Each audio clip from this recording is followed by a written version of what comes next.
Hello, welcome to our speech. We will talk about fraud prevention with internal controls. My team is Dulce María, Marisa, Jorge Eduardo, and me, Emerson Gabriel.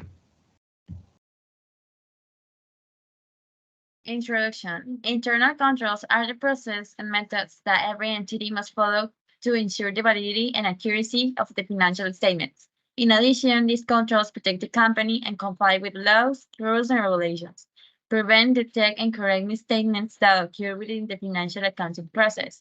This evidence will present basic concepts to prevent fraud within internal control, as well as the risks that may arise within companies to carry out this process, since this is a problem that commonly occurs within accounting and is performed by the same accountants. One of the most common causes of this problem is that it is often an exhausting task for accountants, so it is often a neglected activity. However, to act in accordance with the law, it is a process that must be applied in every organization to protect the interests of the company and to be free of fraud.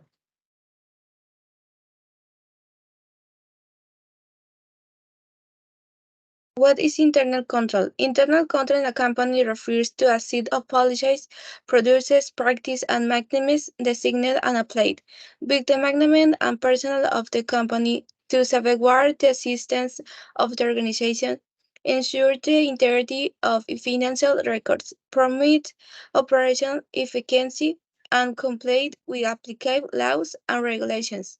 Internal control guarantees the company functions and acceptance since it verifies compliance with previously established policies and procedures to guarantee adequate management.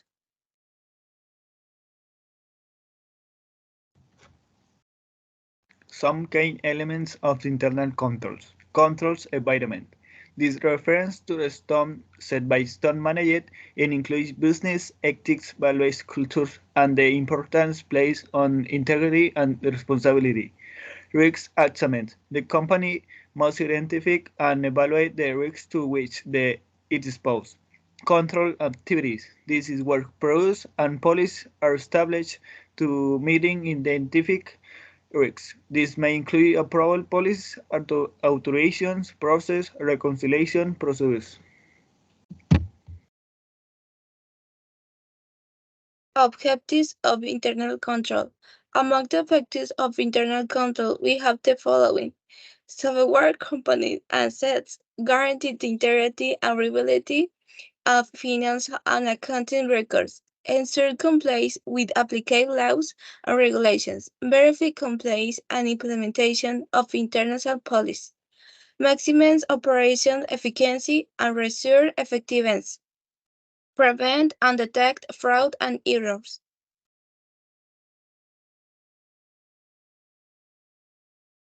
Preventive controls. Prevention is better than cure.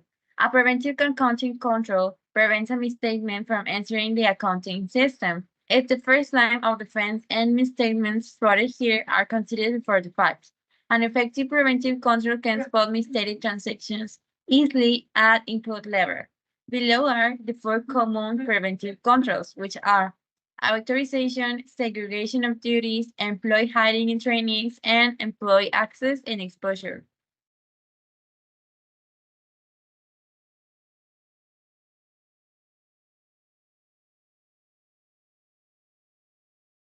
Detective controls. A detective accounting control uncovers misstatements that have entered the accounting system. These misstatements are considered after the fact, and it's up to the company detective controls to spot where these misstatements lie. There are reconciliations, documentation, and documentary trace, cut-off testing, and that's it. Corrective controls. Corrective accounting controls are directives that aim to resolve weaknesses in preventive and detective controls and correct misstatements. Corrective controls aren't common in the accounting department since improvements in preventive and detective controls can resolve weaknesses in accounting controls. But for the sake of explaining this concept, here are some examples of corrective controls. There are updating, releasing, and subjecting.